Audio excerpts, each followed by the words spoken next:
हम लोग गोपी गीत से पढ़ रहे हैं और आज इसके ऊपर 8वां दिन है, श्लोक क्रमांक 5। तो यहाँ पर 5, 6, 7 और 8 श्लोकों में गोपियाँ कुछ वरदान मांग रही हैं। 5वें मांग रही हैं कि अपने हस्त कमल को हमारे सिर पर रखिए। ये वरदान देख लीजिए कौन कौन से वरदान हैं और उसको लिखा गया था। मंद मंद अपना कर कमल हमारे सिर पर रख दीजिए, पहला। मंद मंद मुस्कान युक्त अपने मुख कमल का दर्शन कराइए। अपने श्री चरण कमलों को हमारे वक्षस्थल पर अर्पण कराइए और अपने अधरामृत का पान कराइए। ये 4 इच्छाएं 4 श्लोक में 5, 6, 7 और 8 में गोपियां कह रही हैं। तो पहले एक बार इसको गा लेते हैं 5वें वाले को। विरचिता भयम वृष्णिधूर्यते चरणमीयुषाम् संसृतेर्भयात्। विरचिता भयं वृष्णिधूर्यते चरणमीयुषाम् संसृतेर्भयात्। करसरोरुहं कान्तकामदं शिरसि देहि नः श्रीकरगृहम्। करसरोरुहं कान्तकामदं शिरसि देहि नः श्रीकरगृहम्। तो यहाँ गोपियाँ कह रही हैं विरचिता भयम, अभय की विशेष रूप से रचना करते हैं। विष्णुधूर्य मतलब हे यदुवंशियों में प्रकट, यदुवंश शिरोमणि हे कृष्ण। ते चरणम ते नहीं, एक मिनट रखे सोचिए। ते चरणम ईयुषाम, आपके चरणों की जो शरण लेते हैं उनके लिए संस्कृति के भय से, संसार के भय से विरचिता भयम, विशेष रूप से भय की, अभय की रचना करते हैं आपके चरण कमल। कर सरोरुहम, अपने हस्त कमलों को, कर मतलब हाथ और सरोरुह मतलब, सरोरुहम को मतलब कमल, अपने हस्त कमल को हे कांत अर्थात हे प्रियतम, कामदम अर्थात हे अभिष्ट प्रदान करने वाले, सब अभिष्ट प्रदान करने वाले, इसलिए शिरसि देहिना, हमारे सिर के ऊपर रखिए।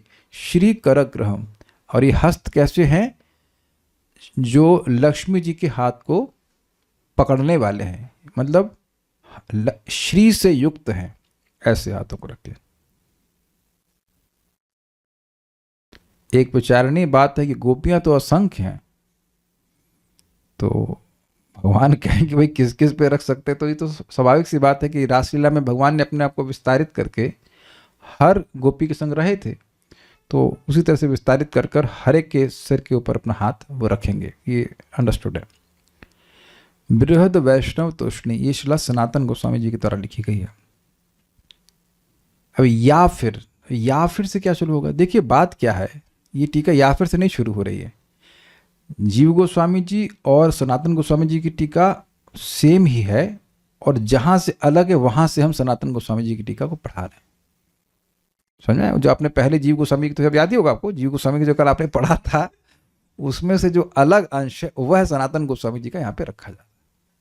ठीक है, तो जो सेम है वो आप कल की क्लास वाला पढ़ लीजिएगा, समझ लीजिएगा। ठीक, तो जो सुना था वो तो है ही अर्थ, अब एक और अर्थ वाले लीजिए। या फिर सरोरुह यानी कमल रूपक के माध्यम से ध्वनित है कि भगवान का स्वरूप ताप को हरने वाला है। जैसे कमल ताप को हरता है, ठंडा होता है, ऐसे भगवान का स्वरूप जो है वह ताप को हरने वाला है, दुख का नाश करने वाला, सुख देने वाला और सर्वार्थ प्रदाता है। और उनके सहज शीतल स्वभाव से यह भी व्यक्त किया गया है कि वे स्वयं परम फल अर्थात सर्वोच्च लक्ष्य हैं। यह बात विरचित आदि शब्दों से प्रकट होती है। ये क्या मतलब है, समझ में नहीं आया। बात यह है कि इस जगत में संसार का प्रभाव क्या है? संसार का प्रभाव है 3 ताप। तो जब व्यक्ति को ताप लगता है तो वो क्या चाहता है? शीतलता। जब हीट लगती है तो एसी चलाते हैं कि हीटर चलाते हैं? It's understood. अगर है तो एसी चलाते हैं, कूलर चलाते हैं। जब गर्मी लगती है तो कभी कभी कोई बाहर से इलेक्ट्रिशियन आते हैं तो वो कहते हैं ठंडा पानी दीजिए सर। हमने कहा ठंडा पानी तो हम पीते नहीं हैं। तो अब एक आप समझ सकते हैं कि गर्मी में व्यक्ति को जब गर्मी लग रही होती है तो वो मीठा नहीं, उसको शीतल वस्तु चाहिए।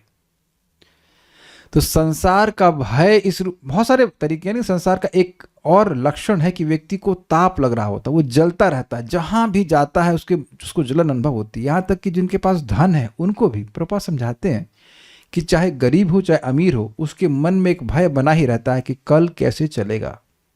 नहीं तो अमीर लोग कैसे, फिर अमीर लोगों को तो काम नहीं करना चाहिए। वो कभी कभी देखा जाता है कि वह लोग गरीब लोगों से अधिक काम करते हुए दिखते हैं, 12-12 14-14 घंटे काम करते हैं। क्यों काम कर रहे हैं? कल कैसे चलेगा। ये हम अपने अनुभव से बता रहे हैं। व्यक्ति थे, मैंने कई बार बताया, 100 करोड़ की संपत्ति है, फिर भी सुबह से शाम तक लगे पड़े, वृद्ध हैं हो गए हैं, लगे पड़े, कल कैसे चलेगा। भाई रोटी तो 1 करोड़ रुपए की आती है आजकल, एक रोटी।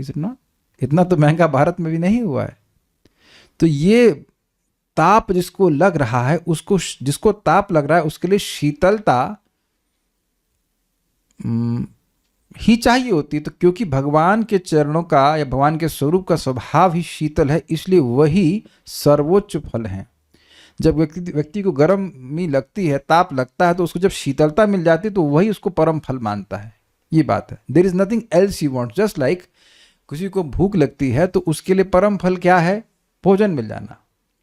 तो भगवान ही परम फल है। मतलब 2 अर्थ बताए गए, एक कि आप परम फल देने वाले हो, आपका स्वरूप, और दूसरा अर्थ है कि आपका स्वरूप ही परम फल है। ऐसे भगवान हैं। ज्ञानम ज्ञेयम ज्ञान गम्यम हृदि सर्वस्व विष्ठितम। भगवान ज्ञान है जिसके द्वारा किसी वस्तु को जाना जाए। ज्ञेय है अर्थात ऑब्जेक्ट ऑफ नॉलेज है, नॉलेज है, और ज्ञान के द्वारा जाने जाते हैं। तीनों चीजें हैं, और ज्ञाता भी हैं। भगवान एब्सोल्यूट है। तो ऐसा नहीं कि भगवान से हमें कुछ चाहिए, अभी तो भगवान ही परम फल है।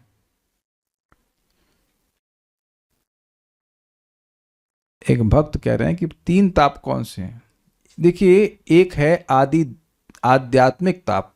कुछ नहीं है अपने शरीर से। आत्मा मतलब शरीर और मन, शरीर और मन से व्यक्ति परेशान रहता है। कोई व्यक्ति यहां उपस्थित है जो अपने आज के दिन अपने शरीर या मन से परेशान ना हो?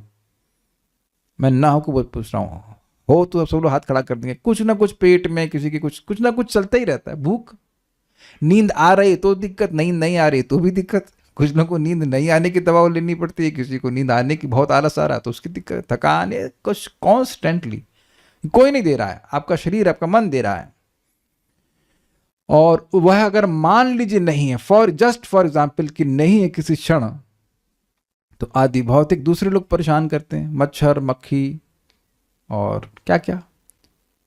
और उसके बाद वह भी मान लीजिए नहीं परेशान कर रहे हैं, मच्छर नहीं काट रहा है, तो आदि दैविक देवता लोग परेशान करते हैं, अधिक गर्मी, अधिक बरसात इत्यादि इत्यादि। कॉन्स्टेंटली कोई ना कोई सेवा में लगा रहता है ताप देने के लिए तो अब ऐसा व्यक्ति जो तप रहा है उसके लिए भगवान ही परम फल है, ये कहा जा रहा है।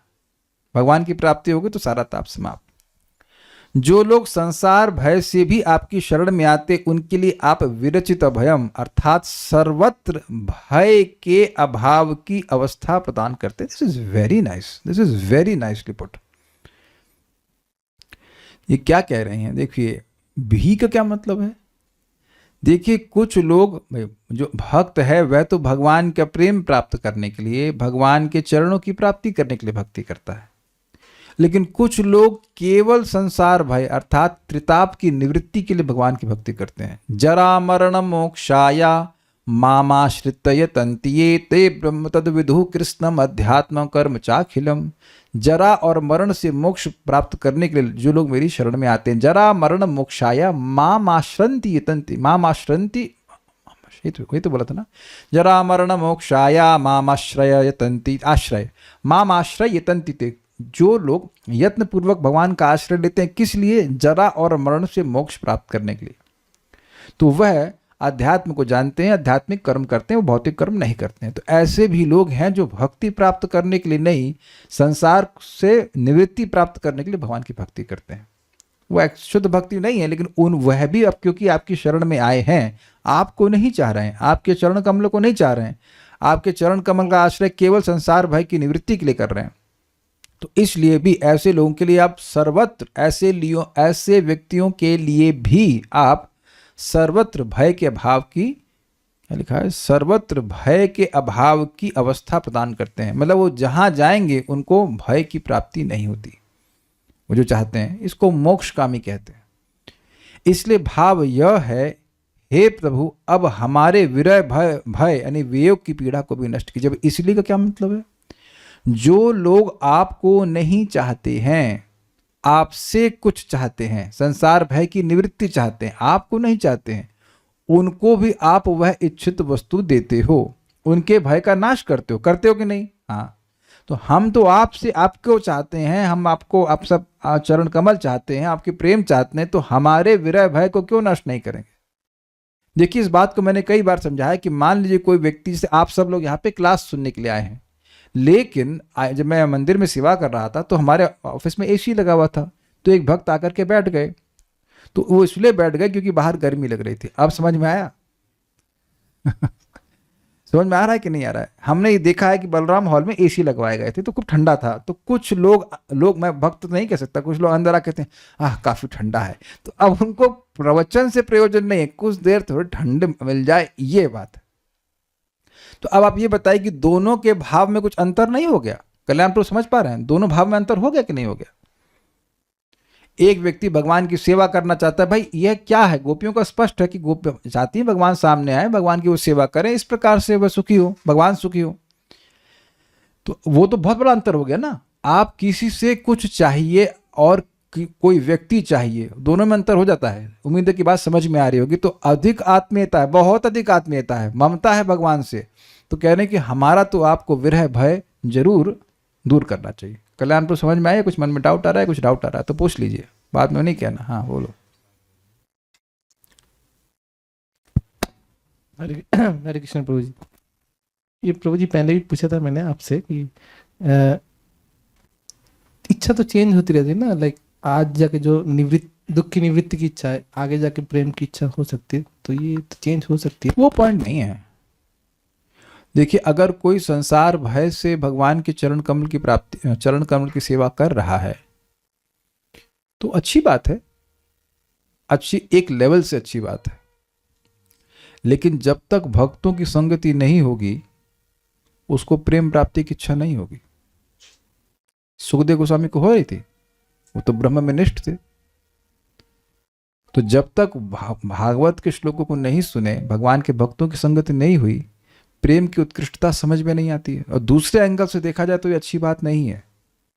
भगवान से कुछ मांगना और भगवान को नहीं मांगना, मतलब भगवान को उस वस्तु से हीन मानना है कि नहीं। जैसे आप, ओके माइक लीजिए, अब आपको भोजन प्रसाद मिल रहा है, तो अगर 5-10 आइटम है तो उसमें से एक आइटम आप सेलेक्ट करते हो और दूसरे को नहीं करते हो, तो करते तो हो गया ऐसा कभी ना कभी। तो उसका क्या मतलब है? मैं चलो ये आपको ये अलाउ करता हूं कि आपकी हेल्थ को कोई फर्क नहीं पड़ेगा, आप बताइए, तब भी तो करता है ना व्यक्ति।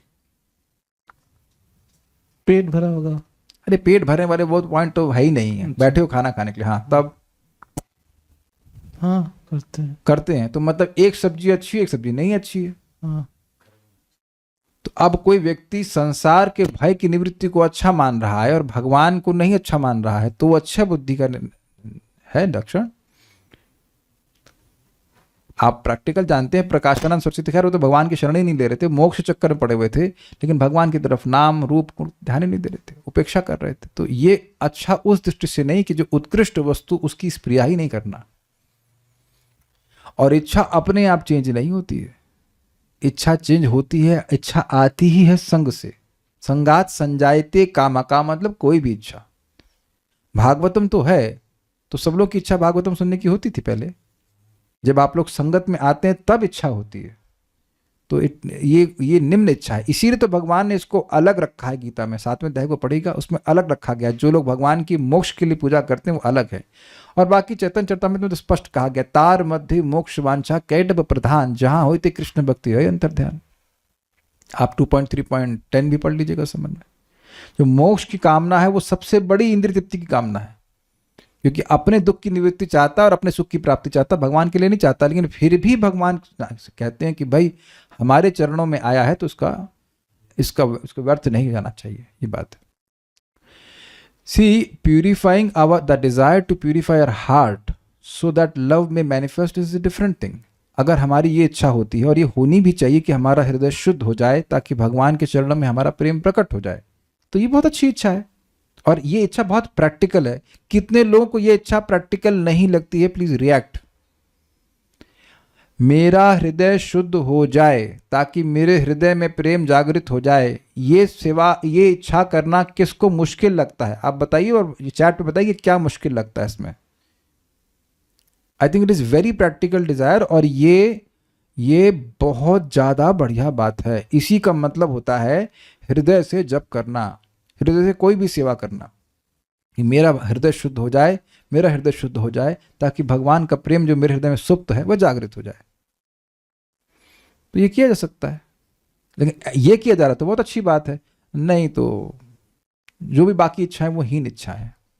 लेकिन भक्ति कैसे भी की जाए तो अच्छी बात है। कई बार ये भी नहीं मालूम होता है कि भगवान को प्राप्त किया भी जा सकता है क्या, जो परम है, या व्यक्ति को विश्वास भी नहीं होता है कि सुप्रीम गॉड की प्राप्ति मैं कैसे कर सकता हूं।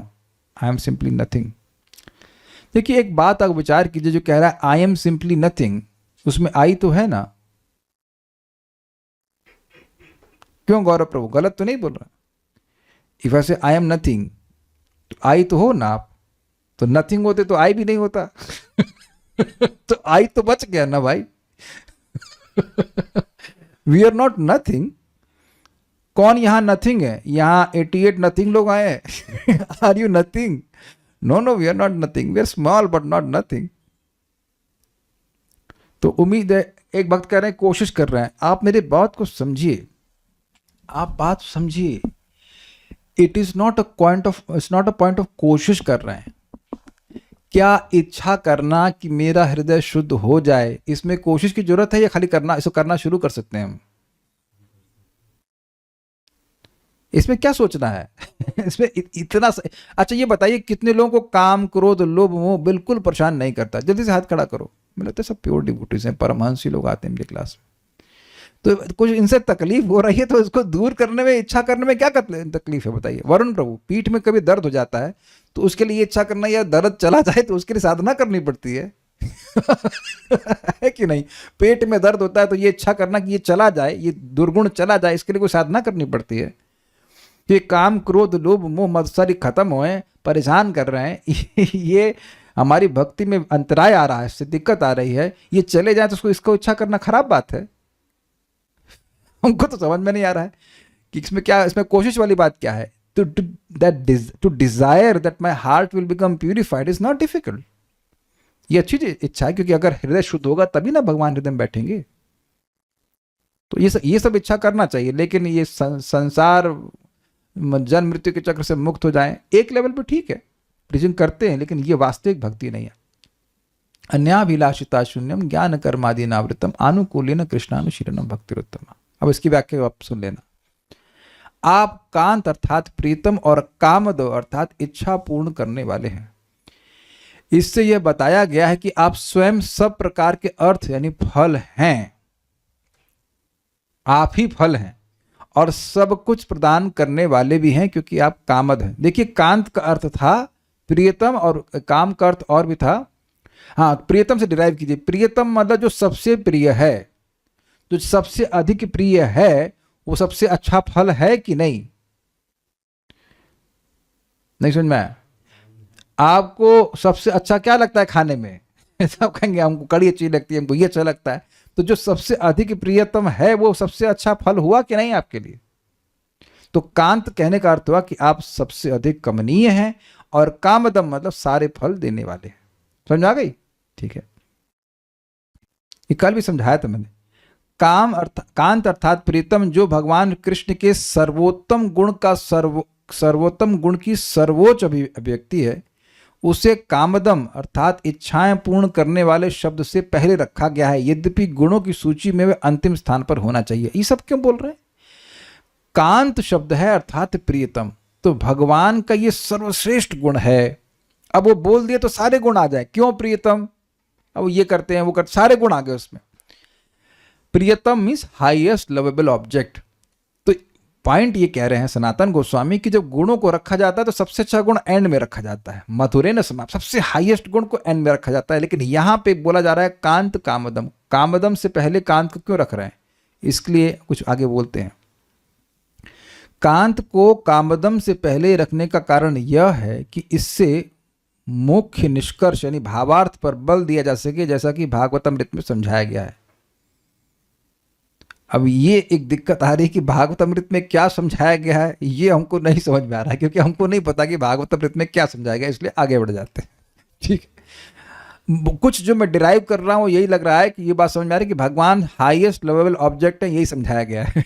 इतनी बात, लेकिन हमको आगे नहीं पता कौन से भागवतमृत के कौन से कंक्लूजन को बता रहे हैं, तो इसलिए विल ड्रॉप दिस पॉइंट। पढ़ लिया, आगे पढ़ते हैं। या फिर इसका अर्थ यह है कि यह गोपियों की वर्तमान भावना को व्यक्त करता है, अर्थात उन्हें अपने प्रीतम कृष्ण की प्राप्ति ही उनकी सभी इच्छाओं की पूर्णता है। ये बात समझ में आती है। कांत कामदम गोपियों का श्रृंगार रस है भगवान के प्रति, तो उनको वह कांत रूप में चाहिए, प्रियतम के रूप में चाहिए, प्रेमी के रूप में चाहिए। तो कामदम का लिंक यह है कि अब सारी इच्छाओं को पूर्ण करना चाहते हैं, हमारी इच्छा यह है कि आप हमारे प्रेमी के रूप में हमारे सामने प्रस्तुत हो जाए। ये बात समझ में आती है। आपके लिए लक्ष्मी जी का हाथ थामना संभव है, इसलिए यह भी संभव है कि आप हमारे लिए भी ऐसा ही करें। अब ये बड़ी मजेदार बात है। श्री कर ग्रहम बोला ना, तो ये बताइए कि क्या लक्ष्मी जी का हाथ थामना किसी के लिए संभव है? असंभव है, असंभव है। भगवान के अलावा लक्ष्मी जी किसी को स्वीकार नहीं करती। तो असंभव कार्य जो और किसी के लिए असंभव है वह आपने बड़ी आसानी से कर रखा है। तो आपके लिए हम सभी गोपियों के को सर के ऊपर हाथ रखना तो कठिन कार्य नहीं है। समझ आ गया? इजी? ठीक है। दूसरा अर्थ यह भी कि जब एक लड़की का हाथ पकड़े, आप ब्रह्मचारी तो हो नहीं। जब एक स्त्री का हाथ पकड़े हैं तो और दूसरी स्त्री का भी हाथ पकड़ सकते हैं, वो भी कोई दिक्कत नहीं, ये भी अर्थ ले सकते हैं। या फिर लक्ष्मी जी द्वारा थामा गया आपका वह कर कमल हमारे सिरों पर रख दीजिए, क्योंकि आपको यादवों पर, अपने भक्तों पर करुणा दिखाना ही चाहिए। इसका कारण यह है कि आप विष्णुधुर्य अर्थात यादवों में श्रेष्ठ। इसकी व्याख्या भी करी गई थी कि ये भी यदुकुल के ही भाग हैं, गोप वंश जो है नंद बाबा का वंश है। इसी के अनुरूप जब अक्रूर ने श्री कृष्ण से यह प्रार्थना की थी, ये अक्रूर मनोरथ में, अप्यंग्रिमूले पतितस्य में विभु शिरस्य धास्यन्य जो हस्त पंकजम दत्ताभयम काल भुजांग रंहसा प्रोदेज्वितानाम शरणैषिणाम नृणाम। और जब मैं उनके चरणों पर गिर पड़ूंगा तो सर्वशक्तिमान प्रभु मेरे सिर पर अपना कर कमल रख देंगे। यानी भगवान ने अपने शरणागतों पर के सर पे हाथ रखा है। ये ऐसा अक्रूर जी जब भगवान श्री कृष्ण को लेने के लिए जा रहे हैं, कंस ने उनको भेजा था भगवान को लाने के लिए, कृष्ण बलराम जी को, तो वह ऐसा मन में संकल्प कर रहे हैं। इसे कहते हैं मनोरथ, अक्रूर जी का मनोरथ। डिटेल सुनना हो तो परम पूज्य राधा गोविंद महाराज जी का आप प्रवचन सुनिएगा, पूरी सीरीज है, बड़ी सुंदर सीरीज है। लेकिन यहाँ इतनी बात समझ लीजिए कि अक्रूर जी मनोरथ कर रहे हैं कि जब मैं भगवान के चरण कमलों में प्रणाम करूंगा तो भगवान मुझ शरणागत के सर के ऊपर हाथ रखेंगे। जो लोग काल रूपी शक्तिशाली सर्प से अत्यंत विचलित होकर उनकी शरण में जाते हैं, यह हाथ उनके द्वारा भय को दूर कर देता है। भागवत 10.38.16 इसी प्रकार का भाव यहाँ भी है। अब देखिए बात क्या है, ये घटना बात की है। अक्रूर जी तो रासलीला आदि के बहुत बाद में, एकदम एंड आखिरी दिन, that was the last day of Krishna in Vrindavan. लेकिन बात यहाँ पे सनातन गोस्वामी जी कोट कर रहे हैं कि भगवान ने अक्रूर जी के मनोरथ को पूर्ण किया था, वो भी यदुवंशी हैं और उनके सिर पे हाथ रखा था। ये बात सनातन गोस्वामी कह रहे हैं। तो भगवान ने अन्य किसी यदु पर यानी अक्रूर जी पे कृपा करी थी, सिर के ऊपर हाथ रखा था, तो भगवान गोपियों के सिर पे भी हाथ रखेंगे, इसमें कोई दिक्कत नहीं है, गलत अनुचित नहीं मांग रहे हैं। ठीक है। यहाँ कांत और कामद दोनों शब्दों का अर्थ एक ही है, क्योंकि दोनों भगवान के सर्वार्थ प्रदाता स्वरूप को ही प्रकट करते हैं। यह बात विस्तार से बताई गई है, यद्यपि यह स्वतः स्पष्ट है। And you are are lover, you can do this since you fulfil our desires. अब ये क्या बोल रहे हैं, देखिए बात हमने इसमें इंग्लिश में लिख दिया है। कांत और कामद ये दोनों विशेषण भगवान के हैं, लेकिन यहां सनातन गोस्वामी जी कह रहे हैं कि दोनों एक ही अर्थ है। अलग अलग लग रहा है लेकिन ये दोनों एक अर्थ है। क्यों? कांत क्यों है? कांत मतलब प्रियतम। तो जो व्यक्ति आपकी सारी इच्छाओं को पूर्ण करे वो आपको प्रियतम लगेगा कि नहीं लगेगा? समझ में आ गया कि नहीं? इसीलिए इक्वेट किया जा रहा है सनातन गोस्वामी जी के द्वारा कि कांत और कामद ये अलग अलग नहीं हैं। लेकिन फिर कहेंगे दो शब्द क्यों इस्तेमाल कर रहे हैं? ताकि ये सूचित किया जाए, स्पष्ट किया जाए कि भगवान सारे अर्थ को प्रदान करने वाले हैं, यद्यपि ये अलग अलग नहीं है। आपको यहाँ किस व्यक्ति को वो व्यक्ति अच्छा लगता है जो आपकी इच्छा को बिल्कुल पूर्ण नहीं करता? पहले ये समझा दीजिए। हाँ भाई, कोई रिएक्शन? जो आपकी इच्छा को कभी पूर्ण न करे, कोई इच्छा पूर्ण न करे, उसको कौन प्रिय मानता है? कोई मानता है? प्रसाद पाने गए ना दे, अरे वहां तो आधा घंटा 15 मिनट वेट करने को मिल जाए तो उन्हें बवाल काट देते हैं। करते कि नहीं? भूखे हैं हम लोग की इसमें सुनते थे कि, और सुनते के अनुभव भी करते थे, भूखा साधु बाघ बराबर।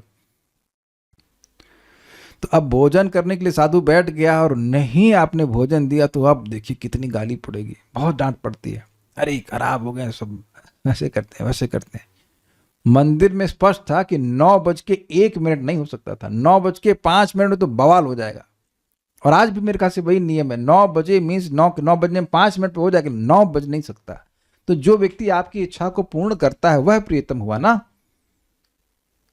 कुछ डाउट है कल्याण प्रभु? स्वीकार है? स्वीकार है ना?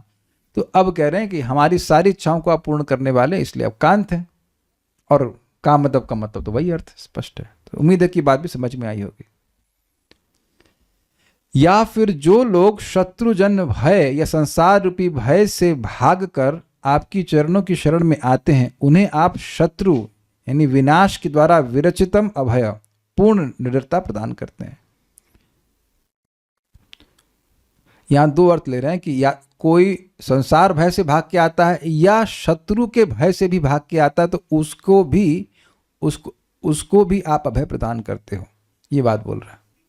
ये भी देखा गया है शत्रु के भय। हाँ, जरासंध ने 10,000 राजाओं को बंदी बनाया था। देखिए कृष्ण बुक थोड़ा पढ़ेंगे तो बातें समझ में आ जाएंगी। और उन्होंने एक लेटर भगवान को लिखा था तो कि ये हम लोगों को मारने वाला, ऐसा कुछ उसका था कि 10,000 राजाओं को जो मारेगा वो अमर हो जाएगा, ऐसा कुछ तो उनके मन में कुछ कंसेप्शंस थे ऐसे। शायद गीता नहीं पढ़े थे वो, गीता बोले थे ना, भगवान ने गीता बोली नहीं थी तो उनके पास एडिशन आया नहीं होगा, छपा ही नहीं होगा। तो वो समझ नहीं पाए थे कि ना सतो विद्यते भावु न भावो विद्यते सतः, जो असत वस्तु है उसका कभी स्थायित्व है ही नहीं। तो अब जो भी उनके आइडिया थे कि 10,000 राजाओं को पकड़ के मार डालेंगे तो हम शिव जी का कौन तो भैरव का यज्ञ करेंगे, तो इस प्रकार से हम अमर हो जाएंगे। लेकिन वो नहीं होने वाले थे। तो इन लोगों ने लेटर लिखा था भगवान श्री कृष्ण को। तो भगवान ने जरासंध को भीम के द्वारा मरवा दिया, मीन थ्रू हिज पोटेंसी मरवा दिया, और इस प्रकार से रक्षा करा। तो भगवान बहुत सारे लोगों की रक्षा करते हैं जो लोग शत्रु के भय से भी उनकी शरण में आते हैं। नॉर्मल शत्रु जो होते हैं, ये बात बोल रहे हैं। और एग्जाम्पल आप सोच लेना, अभी हमको याद नहीं आ रहे, और एटलीस्ट इतना तो याद आ रहा है अभी। तो यहां पर दोनों प्रकार के भय हैं, एक शत्रु के जन्य भय, उससे भी रक्षा करते हैं, और संसार के भय से भी रक्षा करते हैं। कुछ कहना चाहते हैं बोल लीजिए। ठीक है, नहीं गुस्सा कहाँ हो रहा हूं, बोलना चाहते हैं बोल लीजिए। श्री कर ग्रह का अर्थ है श्री, इंटरेस्टिंग है। अब एक ये बहुत अच्छा अर्थ है और बहुत ध्यान से सुनना पड़ेगा तो समझ में आएगा, ये बहुत ध्यान से सुनना पड़ेगा। देखिए श्री कर ग्रह का मतलब था, ऐश्वर्य परक अर्थ था कि जो लक्ष्मी जी के हाथ को पकड़ते हैं वो हाथ हमारे सर पर रखिए। लेकिन अब यहाँ पर एक ऐसा अर्थ रख रहे हैं जिसमें ऐश्वर्य का बोध नहीं होगा, अर्थात लक्ष्मी जी इस अर्थ में नहीं आएंगी। अब मैं पढ़ूंगा फिर समझाता हूँ। श्री कर ग्रह का अर्थ है श्री कराह, कराह मतलब हाथ, श्री मतलब सुंदर, अर्थात सम्यक कर रेखामय भगवान के शंख चक्र आदि को ग्रहण किए हुए हाथ। क्या मतलब है कि उस हाथ को जिसमें शंख चक्र आदि सुंदर सुंदर चिन्ह है उसको हमारे सिर पे रखिए। इसमें लक्ष्मी जी कहाँ है? लक्ष्मी जी नहीं है ना? करना में थ्रो कह रहे हैं लक्ष्मी जी का हाथ तो पहले ही पकड़ लिया। अरे ब्रह्मचारी, वो बात नहीं है, ये एक अलग अर्थ आ रहा है कि आप हमारे अपने उस हाथ को हमारे सर पे रखिए जो सुंदर सुंदर क्या कह सकते हैं उसको, शंख चक्र आदि सुंदर चिन्हों से चिन्हित, जिन हाथों ने उन चिन्हों को पकड़ा हुआ है, अंकित हुए ना भाई आपके हाथ में, भगवान के हाथ में ये अपने आपके जो क्या कहते हैं उसको, रेखा, हस्त रेखा, वो आपके हाथ में चिन्हित है कि प्रिंटेड है? ये साब कितने लोगों के हाथ की रेखाएं साबुन लगाने से धुल जाती हैं? Please raise hands. निर्मला माता जी, आपके हाथ धुल जाते हैं साबुन से? हाथ तो धुल जाते होंगे, लेकिन आपकी जो हाथ की रेखाएं वो भी चेंज हो जाती हैं? नहीं, वो चिन्हित हैं। इट इज इम्प्रिंट, एकदम प्रिंट हो गया। ऐसा नहीं खाली पेंट लगाया गया है। आप लोग मेहंदी लगाती हैं तो मेहंदी तो अब छूट जाती है ना धीरे धीरे करके, लेकिन ये तो नहीं छूटता है। तो भगवान के ही हाथ में, हस्त कमल में बहुत सुंदर सुंदर चिन्ह है, उनको उसको कह रहे हैं, उसको ग्रहण किया हुआ, पकड़ा हुआ है भगवान के हाथों ने, मतलब इट्स ऑलवेज इटर्नली देयर।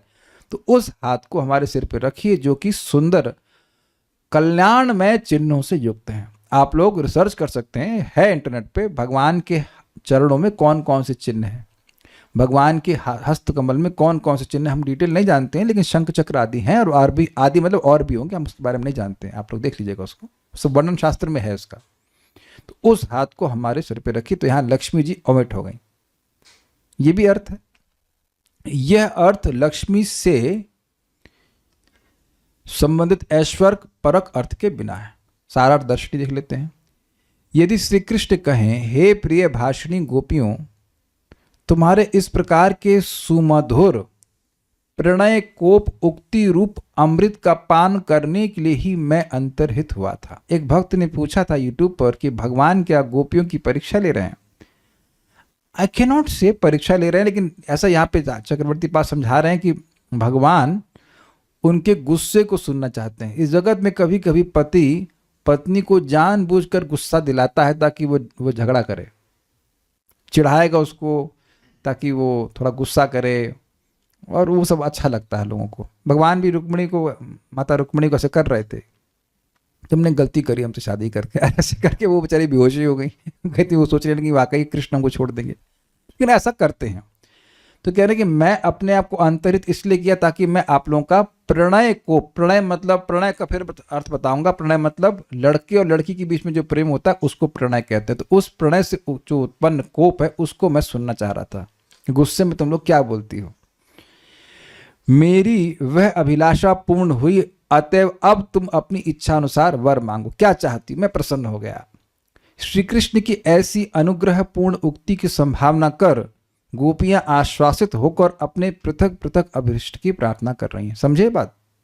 वो सोच रही हैं ऐसा कि लगता है कि कृष्ण अब हमसे सुखी हो गए होंगे, हमारे क्रोध को सुन लिया, जो भी कुछ है वो सुन लिए, अब हम पर जरूर वह अनुग्रह करेंगे। तो अपने क्या चाहती उसकी प्रार्थना गोपियां करनी है। गोपियों की इन प्रार्थनाओं को विरचिता भयम इत्यादि 4 श्लोकों में, अर्थात श्लोक संख्या 5 से 8 में, 5, 6, 7, 8 में वर्णन किया गया है।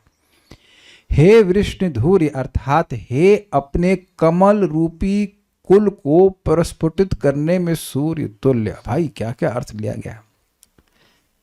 देखिए, ये इसको बंद कर लीजिए और सब लोग अंदर आ सकते हैं। ये बड़ी इंटरेस्टिंग पॉइंट है। हम दरवाजे को बंद कर लेंगे, आपको अंदर आना है तो अंदर आ सकते हैं, नहीं तो बाहर आवाज दिक्कत करेगा। ये बहुत इंटरेस्टिंग पॉइंट है। वृष्णिधूर्य, देखिए कमल कितना भी अच्छा हो, सूर्य के बिना वह प्रस्फुटित, प्रफुल्लित नहीं हो सकता है। स्वीकार्य है? ठीक है। तो अब श्रीमद् भागवतम में आप कई बार वंशावली का वर्णन सुनेंगे। तो उस वंशावली को सुनने का प्रयोजन क्या होता है कि कहीं उसमें कोई अवतार ना प्रकट हो गए हों या कोई शुद्ध भक्त ना प्रकट हो गए हों, उसके बारे में सुनना चाहते हैं आप लोग। अभी आपने देखना कई बार ऐसा आएगा। तो राजन सोम सूर्य हो, यानी कि दशम स्कंद की शुरुआत में, 9वें स्कंद में सोम वंश का वर्णन है। और हाँ, भगवान राम आते हैं ना उसमें। और क्या बोल रहा हूं मैं, सूर्य वंश का भी वर्णन है और सोम वंश का भी वर्णन है। तो अब राजन सोम सूर्य हो, राजन शब्द तो नहीं आना चाहिए, राजन शब्द नहीं आना चाहिए। नहीं, सुखदेव गोस्वामी को बोल रहे हैं परीक्षित महाराज कि आपने सोम वंश का वर्णन किया और सूर्य वंश का वर्णन किया। श्लोक दिखाइए। राजन है क्या? कथितः श्री राजो उवाचा, हाँ राज्ञाम शब्द है, राजन शब्द नहीं है। कथितः वंश विस्तारो भवतः सोम सूर्य हो राज्ञाम चो भय वंशानाम चरिताम परमात्मतम। राजन शब्द नहीं था, राज्ञाम शब्द था। तो राजा यानी परीक्षित महाराज ने 10.1.1 भागवतम शुरू होता है 10th कैंटो, उन्होंने कहा कि आपने वंश का विस्तार से वर्णन किया। किसका? सोम वंश का और सूर्य वंश का। सूर्य वंश मतलब इसमें भगवान श्री राम आए, सोम वंश में भगवान श्री कृष्ण आए। राज्ञम च उभय वंशायनम, और दोनों वंशों के राजाओं का भी वर्णन किया जो महान महान लोग आए थे। चरिताम परम अद्भुतम, और उनके परम अद्भुत चरित्र को वर्णन किया। ऐसा अगला श्लोक दिखाइएगा। तो अब पॉइंट ये है कि किसी कुल को वर्णन करने का उद्देश्य था कि कहीं उसमें भगवान का अवतार तो नहीं आया। तो यदुकुल क्यों स्पेशली और अच्छा माना जाता है और उत्कृष्ट मान रहे हैं? क्योंकि इसमें भगवान श्री कृष्ण जो परम भगवान है वह प्रकट हुए थे। हाँ देखिए, यही बात बोल रहे हैं 10.1.2 यदोश्च धर्मशीलस्य, जो धर्मशील यदु थे, नितराम मुनिसत्तमा, उनकी जो डायनेस्टी है वो तो सर्वश्रेष्ठ है, क्योंकि तत्रांशेन अवतीर्णस्य विष्णुर्वीर्याणि संशनः, क्योंकि भगवान श्री कृष्ण उसमें अवतीर्ण हुए थे और उनके वीर, उनके पराक्रम को हमको सुनाइए। तो कहने का अर्थ यह है कि यदुकुल वंश को प्रस्फुटित करना, अर्थात उसको कमल के समान सुंदर करने के लिए कमल के समान सुंदर रूप से बना देने के कारण कौन है? भगवान श्री कृष्ण का अवतरण। तो इसलिए भगवान श्री कृष्ण को यहाँ पर वृष्णिधूर्य कहा जा रहा है। सबको समझ में आया? जैसे कमल जो है वह सुंदर रूप से खिल जाता है सूर्य के प्रकट होने पे, सूर्य के प्रकट हुए बिना वो नहीं खिल सकता है। उसी प्रकार से यदुवंश का जो महान उत्कर्ष है वह इसलिए है क्योंकि भगवान प्रकट हुए थे। तो भगवान के प्राकट्य से, जैसे कि सूर्य का प्राकट्य होता है, सूर्य अपने से प्रकट होता है, समझ लेना होगा, वो कोई किसी के साधन से नहीं होता है। तो अब उसी प्रकार से जैसे सूर्य प्रकट होकर अनेक अनेक कमलों को खिला देता है, उसी प्रकार से भगवान प्रकट होकर के अनेक अनेक यदुवंश में जितने लोग भी हैं उन सबको प्रस्फुटित करते हैं, उनको महान, उनको उत्कर्ष से युक्त बना दिया। अरे किसके चाचा हो आप? अरे हम कृष्ण के चाचा हैं, समझे? द्रविड़ कुमार प्रभु, मान लीजिए आप कृष्ण के चाचा होते तो हम कृष्ण समझ रहे ना। तो इस प्रकार से आपने उनको महान बनाया, इसलिए वृष्णिधूर्य कह रहे हैं। समझ आ गया? ठीक है। अपने कर कमल को हमारे सिर पर अर्पण करो।